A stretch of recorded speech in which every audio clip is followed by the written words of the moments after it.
नमस्कार, आप देख रहे हैं वेब दुनिया। मैं हूं रूना आशीष और मेरे साथ हैं अभी अनुपम जी। ग्रैमी अवार्ड के जूरी हैं। हाल ही में मुंबई वासियों को बहुत खुश किया है क्योंकि काला घोड़ा फेस्टिवल में अपने संगीत का जादू बिखेरा है। How you? वेब दुनिया में आपका बहुत बहुत स्वागत है। नमस्कार Thank you so much, Ronaji. It's an honor to be here. जी। मुझे बताइए कैसा लगा। एक तो काला घोड़ा फेस्टिवल एक ऐसा फेस्टिवल होता है जहां पर आप लोगों से डायरेक्टली जुड़ते हैं। जी रोना जी, काला घोड़ा मेरे लिए बहुत स्पेशल है because I am a New Yorker. मैं न्यूयॉर्क में रहता हूँ जी। और मैं अमेरिकन सिटीजन हूँ, अमेरिका का वासी हूँ। I feel as Indian as I feel American, इसलिए हम लोगों को इंडियन अमेरिकन बोलते हैं। पर I am also a Bombay boy. I grew up in Juhu. मेरे माई स्कूलिंग एंड एवरीथिंग। तो मेरे बॉम्बे के साथ मुंबई के साथ रूट्स एंड कनेक्शंस बहुत डीप हैं। So coming back to Bombay, playing Kala Ghoda, playing across Maidan, doing workshops, connecting with my good friends, everybody here in town, all the musicians, is always very special because it's my childhood city. Yes, so there's always that special connection. Second, I'll admit Suman also. Okay. Anupam ji, at the same time मैं ये जानना चाहती हूँ कि जब भी बात आती है किसी बेहतरीन आर्टिस्ट की, तो ऐसा क्यों होता है कि वो हमसे दूर हो जाते हैं, भारत छोड़ के कहीं और चले जाते हैं? ये तो मतलब ऐसा क्यों करते हैं आप? वाह, अब मुझे तो नहीं लगता कि मैं भारत छोड़ के इतना दूर जाता हूँ बिकॉज अब मैं म्यूजिक जो सीजन होता है, हाँ। For example the music season starts from November all the way till Feb. तो हम्म। मैं कोशिश करता हूँ कि मैं इंडिया इंडिया सेंट्रिक ही रहूँ। हम्म। अगर इंडिया के बाहर भी हूँ तो मैं साउथ ईस्ट एशिया में बजाता हूँ, हम्म। कॉन्सर्ट्स करता हूँ वगैरह। बट आई ट्राई कि मैं इंडिया में ही पूरा कॉन्सर्ट सीजन रहूँ। और उसके बाद क्या होता है, as artist we are like migratory birds. जैसे चिड़िया अलग अलग जगह जाते हैं खाना ढूंढने के लिए। तो अमेरिका की मार्केट तब समर में ओपन हो जाती है, US market, the Canadian music scene, फिर हम्म। यूरोपियन फेस्टिवल फॉल के टाइम पे, या फॉल सीजन बोलिए, ऑटम बोलिए, वो टाइम पे यूरोप में कॉन्सर्ट्स होते हैं। और उसके in between, because I am also composer, मैं I I compose a lot of music. तो I have my studios in New York. So वहां पे आई स्पेंड टाइम। सो ऐसा, द ग्लोबलाइज्ड वर्ल्ड, ऐसा नहीं बोल सकते कि आज कोई बाहर जाता है। हम सब जगह सब टाइम पे रहते हैं। You and me are communicating in different places but we are together right now. So वसुधैव कुटुंबकम, एक ही साथ एक जगह पर वसुधैव आ गई है, कुटुंब की तरह। आपसे And ये plus, and Indians in America are doing so well. हम वहां पे एक मिनी इंडिया बसा चुके हैं. If you think बिल्कुल about it. बिल्कुल, बहुत सारे दोस्त मेरे भी हैं, रिलेटिव्स भी हैं। यहाँ पर आपसे ये जानना चाहूंगी कि आप सरोद भी आपके साथ में है और साथ ही आपके साथ गिटार भी है। ये दोनों का कॉम्बिनेशन कहाँ से शुरू हुआ और मैहर घराना इस बीच में आपको कैसे सपोर्ट करके आगे बढ़ाता है? तो मेरी शुरुआत गिटार से हुई बॉम्बे में। And I come from a musical family. मेरे मदर क्लासिकल सिंगर थे, ग्रैंडफादर सितारिस्ट थे, कंपोजर थे, great grandfather was a great musician, very renowned musician थे, काफी प्रसिद्ध कलाकार थे। तो म्यूजिक की शैली घर पे हमेशा रही है। गिटार से शुरुआत हुई। I am like late 90s early 2000s kind of a kid. I would say mid 90s से शुरू हो गया था journey. I was very young and then I got very serious into Indian music by the time I got to my teens because Ustad Ali Akbar Khan Sahab, the great sarodist, उनकी बॉम्बे में concert हुई थी। तो I had the pleasure of attending it. मेरे पापा ने मुझे ticket दी, बोला go watch it, it change your life. और इंदी उनके उनके वादन ने मेरी जिंदगी बदल दी। एंड मैंने गिटार रख दिया और मैंने सरोद बहुत सीरियसली, मैहर घराना के under training, under the great Suresh Vyas, जो अन्नपूर्णा देवी जी के सीनियर शागिर्द थे, and when Ustad Ashish Khan in California, वहां से मेरी ट्रेनिंग शुरू हुई। एंड मैं एक टाइम पे एक ही इंस्ट्रूमेंट बजा सकता हूँ। Very focused kind of a person. I don't like doing multi instrument की ये भी है वो भी है। So but at one point मुझे लगा कि Indian music and western music मेरे लिए दोनों, म्यूजिक इज म्यूजिक, सब माँ सरस्वती की देन है। आई डोंट लुक इट वासुदेव कुटुंबकम आपने कहा, तो मेरे लिए म्यूजिक भी वही है। मुझे ऐसा नहीं लगता कि एक म्यूजिक दूसरे म्यूजिक से सुपीरियर है। But for me being almost like a child of, मैं दोनों दुनिया का बेटा हूँ, child of two worlds in a way, musically speaking. तो I needed an instrument that could have both. तो मेरी जो काली माँ डबल नेक गिटार है, जो मेरे आई सॉर्ट ऑफ, मुझे इन्वेंट वर्ड बड़ा पॉम्पस या बड़ा ऐसा लगता है कि खुद ही it kind of comes to these things आ जाते हैं। सो तो ये ईस्ट एंड वेस्ट का मिश्रण है ये इंस्ट्रूमेंट, जिसमें सरोद भी है, एंड गिटार भी है। यहाँ पर मैं आपसे ये जानना चाहूंगी, ऐसा मेरा ऑब्जर्वेशन है, tell me if I am going correct me, हम लोग नई जनरेशन को म्यूजिक प्योर राग मिश्रित चीजें होती है या फिर एकदम क्लासिकल होती है, उससे लोग इसलिए भी थोड़ा कट जाते हैं क्योंकि वो इतनी कठोर तपस्या होती है जो आज के कॉम्पिटिटिव जमाने में शायद उतने डूब कर लोग ना कर पाए। गुरु शिष्य परंपरा मुझे भी बहुत पसंद है, मैं भी उसका एक पार्ट रह चुकी हूँ। लेकिन आज के समय में अगर मुझे कहीं बाहर जाना है, नौकरी करनी है, अपना उद्योग खोलना है, तो मुझे वो सब सीखना पड़ेगा जो पूरी दुनिया में चल रहा है। जबकि क्लासिकल सिंगिंग या राग बेस्ड रागदारी जिसे कहा जाता है, ये सब चीजें जो होती हैं उसके लिए आपको पूरा डूब जाना पड़ता है। कैसे बैलेंस लाया जा सकता है इसमें?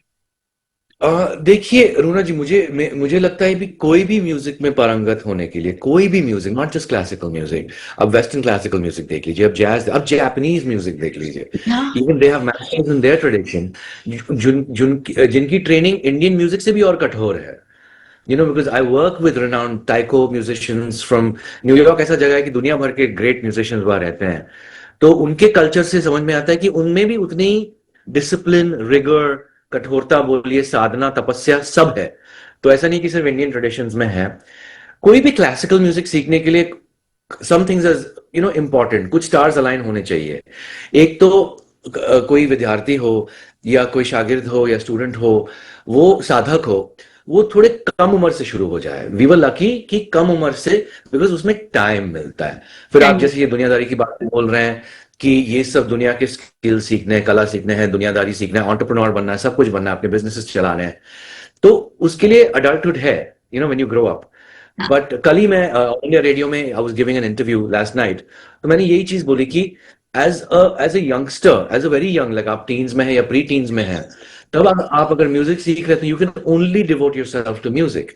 आपको तब पैसे के बारे में नहीं सोचना है, कुछ चीज के बारे में नहीं सोच रहा है, कि आपको आपका स्कूल लाइफ एजुकेशन बैलेंस करना है, बट आपके पेरेंट्स है उसके लिए, to help you know correct, correct. But you can dedicate. Adult life में अगर आपने थोड़ी बहुत स्किल हासिल कर ली, then you can kind of develop these other skills, but adult life में आप म्यूजिक के बेसिक्स भी सीख रहे हैं और फिर जाके दुनियादारी भी जूझ रहे हैं, तो ये थोड़ा मुश्किल हो जाता है।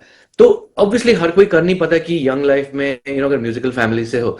दूसरी बात की, जहां तक आपने प्योरिटी की बात की, मुझे ये वर्ड प्योरिटी शब्द से थोड़ा सा मुझे परहेज है।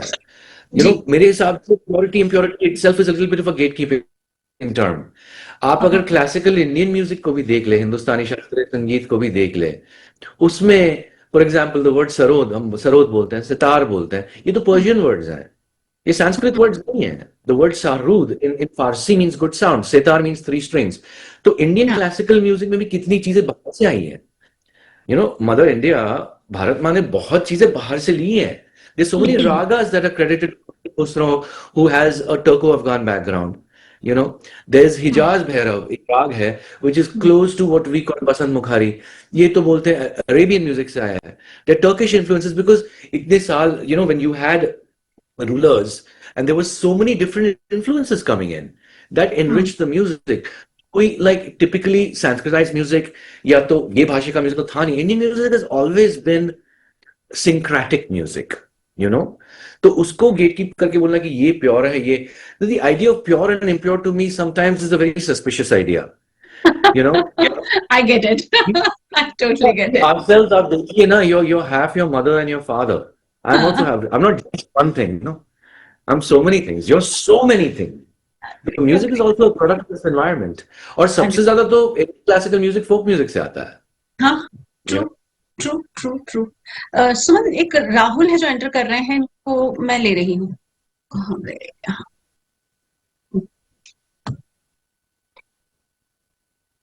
I don't know. आपसे ग्रैमी के बारे में जानना चाहती हूँ। ग्रैमी अवार्ड्स बहुत बड़ा अवार्ड है, जिसके नाम पर आए उसकी लॉटरी लग जाए, उसके लिए जिंदगी संवर जाए। तो जब आप ज्यूरी बनते हैं तो आपको किन किन चीजों का ध्यान रखना पड़ता है, क्योंकि इस म्यूजिक को आप एक ही पैमाने पर तो नहीं तोल सकते हैं, जितना मुझे समझ में आता है। जी, as a voting member of the Grammys, ये देखना बहुत जरूरी है कि आपको दुनिया भर के म्यूजिक आपको भेजे जा रहे हैं। You know it's not just India से म्यूजिक आ रहा है, लैटिन अमेरिका से म्यूजिक आ रहा है, ब्राजील से म्यूजिक आ रहा है, यूरोप से म्यूजिक आ रहा है, साउथ ईस्ट एशिया वियतनाम से म्यूजिक आ रहा है. So obviously you have to have a very open mind and you have to सबसे ज्यादा इंपॉर्टेंट ये समझना है कि इंटेंशन क्या है म्यूजिक के पीछे. अवार्ड जीतना इंटेंशन अगर है तो फिर it the music itself is not going to have too much value intrinsically. You know award is a by product यार. ऑफ कोर्स आपने ठीक है बोला लॉटरी सब कुछ दुनियादारी है, but hmm, the music should made I feel with a pure intention of making the music. Hmm, you know because जहां भी आप देखें कि कोई चीज कोई अवार्ड के लिए या ऐसे कोई चीजें के लिए, तो उसमें तो फिर वो दिखता है कि उसमें शायद इंटेंशन में थोड़ी गड़बड़ है. यू नो बड़ी तो ये चीजों का ध्यान ज्यादा दिया जाता है. ऑफ कोर्स ये टेक्निकल चीजें लाइक प्रोडक्शन क्वालिटी कैसी है, यू नो कितना ध्यान दिया गया है, म्यूजिक में वल्गैरिटी या insensitivities नहीं है towards any communities, towards any gender, you know, towards any type of people. The music should have really a good place to come from, you know. तो इस ये बार का जो ग्रैमी मिला है वो है महामहिम कहा जाए उन्हें या फिर आदरणीय दलाई लामा जी कहा जाए. भारत में उनको बहुत ज्यादा प्रेम भी करते हैं और इज्जत भी देते हैं. तो दलाई लामा जी को जब आप न्यूज में मैंने पढ़ा तो मैं सोच में पड़ गई कि अरे बाप रे, दलाई लामा जी को ग्रैमी अवार्ड. फिर पढ़ने पे सब समझ में आया लेकिन I think shock of the world था मेरे लिए वो दिन. सो क्या आप उस बारे में बता सकते हैं कि धर्म गुरुओं इनको को भी क्यों इस तरीके से.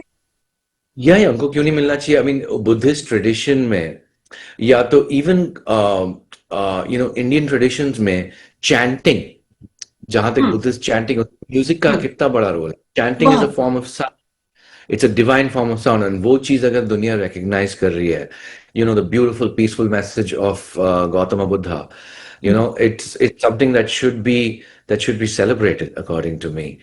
And even beyond that, जहां तक न्यू एज कैटेगरीज आजकल ग्रामी में नया आया है, तो उसमें तो डिवोशनल म्यूजिक जिसको बोला जाता है, यू नो जिसमें एक धार्मिक तो नहीं बोलूंगा बट एक आध्यात्मिक स्पिरिचुअल एंगल है. You know that is you know because the world is in such a funny place with all wars and you know problems and politics. This is something which gives us, हम लोगों को थोड़ी एक सुकून चैन you know शांति का message है. And I hmm. believe that's the ultimate thing about music. If it can deliver some peace in a pretty unrestful world, then Dalai Lama is the right person for that. I totally support that. और ऐसे में जब भारतीय कलाकार हैं, चाहे वो नए हो चाहे वो शंकर महादेवन जी हो या विश्वमोहन भट्ट जी हो, पंडित जी, Mhm. ये सब लोग Mhm. जब इंटरनेशनल लेवल पर आते हैं, आपके सामने आते हैं, ग्रैमी अवार्ड्स के लिए आते हैं, तब थोड़ा सा भाईचारा बढ़ता है क्या? क्या ये तो मेरे देश वाला है. हाँ हाँ हाँ, of course. I mean, of course लगता है. You know, India जैसे I mean, you can, एक कहावत है ना बॉम्बे में, you can take a Parsi out of Bombay, but not Bombay out of a Parsi. So it's like you can take an Indian out of an India, but not India out of an Indian, you know. And विश्व मोहन भट्ट जी की आपने बात की. I recently played the Serendipity Festival Goa में. You know I yes. Performed, उनके साथ ही perform करके आया हूँ मैं, विश्व मोहन भट्ट पंडित जी के साथ. And Vikram Ghosh ji tabla, were a Vikram great Ghosh ji maestro. Pandit ji. हाँ जी, तो उनके साथ I performed and he was so encouraging. You know, he's the older generation. You know, हमसे उम्र में, you know, father's age है. हाँ, हाँ. But he was so, and he's such a humble, despite being a Grammy winner and इतने बड़े, just a very humble, sweet person, you know. And कितना कुछ सीखने मिलता है. You know, it's not just the awards, but it's also the humility yes. and the humanity, you know. True, true. कोई tips देना चाहेंगे? मतलब ज्यादा टिप्स दे तो मुझे ज्यादा लोग इंटरव्यू करने का मौका मिलेगा. मेरा मेरा खुद का पर्सनल इंटरेस्ट ये है कि ज्यादा लोग बाहर जाएंगे तो मुझे ज्यादा इंटरव्यूज मिलेंगे, मैं बल्ले बल्ले करूंगी. I mean, ग्रैमी के बारे में. ओवरऑल म्यूजिक को जब इंटरनेशनल लेवल पर लेके जाना है, क्योंकि अभी तक तो बहुत सारी चीजें भारत की फोक जैसी ही बात कर रही हूँ, अभी तो इंटरनेशनल लेवल पे धीरे धीरे जाना शुरू हुई है. तो क्या कहेंगे बिल्कुल. नए कलाकारों को? I would say जब मैं, you know, I was very lucky कि from an early age, from a very early age, मुझे मेरे घर पे, because my, you know, I come from a pretty international type of a family. मेरे father काफी दुनिया ट्रैवल करते थे, तो वो दुनिया भर के recordings, you know, used to fly, और तब सीडीज होते थे 90s में. आई वाज अ किड, वो लेके आता, चाहे वो बेथोवन हो या बाक हो या मोजार्ट हो, चाइकोफ्स्की हो या उस्ताद विलायत खान साहब हो या फोक म्यूजिक हो, कुछ भी हो, यू नो. तो ये जो ओपननेस है मुझे मुझे पर्सनली और हमारे जनरेशन को पर्सनली द यंगर जनरेशन को वेस्ट में बहुत काम आता है। जब आप इंडिया से निकल के बड़े स्टेज दुनिया के स्टेज पे जाते हो, मैं हमेशा मेरे इंडियन कलाकार भाइयों और बहनों को बोलता हूँ कि हमेशा keep your music education open, because आपको वहां पे भी ऐसे कलाकार मिलेंगे जिनको शायद आपके इंडिया के म्यूजिक के बारे में आपसे ज्यादा पता हो। और ओह अगर अच्छा। आपको उतनी नॉलेज, हाँ जी, और मिलेंगे आपको, और बहुत मिलेंगे आजकल, because we live in a globalised world, true true true true. और अच्छे कलाकार तो सिर्फ इंडिया में नहीं है, दुनिया भर में है। बिल्कुल। I was playing in Santiago Chile, which is deep hmm south America this hmm. Summer, because I had a tour of Brazil। वहां I was playing at a very very famous place, and वहां के जो कार्यकर्ता थे, they knew Pandit Ravishankar was, who oh, Selva Ganesh from the south was, वहां चिले, मतलब कितना दूर देश है, एकदम साउथ कितना अमेरिका के दूर। टिप में है। हाँ, एकदम हम्म। वो साउथ हम्म पोल के पास है, पूछिए। हम्म। वहां पे उनको पंडित रविशंकर पता है। अच्छा एक सो कमेंट आप जी please. no, so I was just like to sum it up. I was just saying that when I learned very quickly when I got into the global stage, especially New York City, जो दुनिया का global stage है, कि just keep your eyes and ears open, learn as much as you can. That's true. एक हाल ही की news की बात है, आप जैसे शख्सियत से बात करने का मौका मिल रहा है तो पूछ रही हूँ। अनुष्का शंकर और अरिजीत सिंह दोनों का हाल ही में एक काइंड ऑफ सेम स्टेज पे परफॉर्मेंस हुआ। डू यू थिंक फिल्म वाले फिल्म छोड़कर अगर अरिजीत इतना इंटरनेशनल लेवल पर अनुष्का शंकर हो कल की डेट में, शायद आप भी एक मौका ऐसा बने कि आप दोनों स्टेज शेयर करें। Why not? इस कोलैबोरेशन को आप किस तरीके से देखते हैं? और वो व्यक्ति जो फिल्म इंडस्ट्री में इतना छाया है, जिसने छोड़ दिया है क्योंकि अब मुझे कुछ नया करना है, तो क्या फिल्म इंडस्ट्री को इस तरीके से कोलैबोरेशन करने से अच्छा होगा, या अरिजीत जैसे कलाकारों को हमको पहले मिस करना पड़ेगा और तब जाके सुनना पड़ेगा? How do you see to it? देखिए, see, I feel like, of course, कोई artist की अपनी personal decisions are their person. You never know, what you is never going know. on with their personal life and why they choose to do certain things. So obviously, मैं उसके बारे में comment नहीं करूँगा.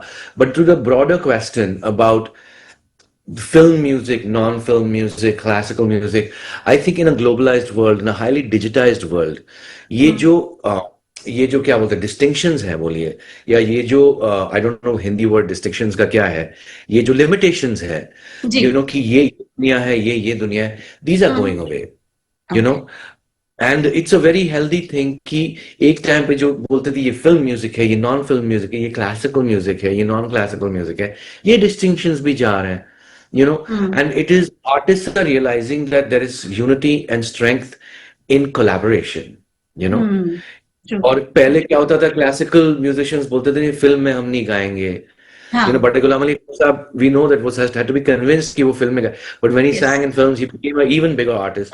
So and vice versa, when the film people collaborate with classical musicians, Asha Bhosle ji did a collaboration with Ustad Ali Akbar Khan Sahib back in the day. It was an album called Legacy, and that got them a Grammy nomination. So these things, when the right artists come together, to me, it's ये film world, non-film world की बात नहीं है, कलाकार की बात है। When the right artists come together, magic can happen. बिल्कुल बिल्कुल, संगीत तो है ही मैजिक का नया नाम और दूसरा नाम मैं कह सकती हूँ। पर अनुपम जी, इतनी पूरी बातचीत करने के लिए आपका बहुत बहुत धन्यवाद। आप ऐसे ही Pleasure. हर मौके पे मुझसे मिलते रहेगा, मुझे बहुत मजा है आपसे बात करके। थैंक यू, धन्यवाद। Thank you so much. Yeah. Talk to you soon. Take care.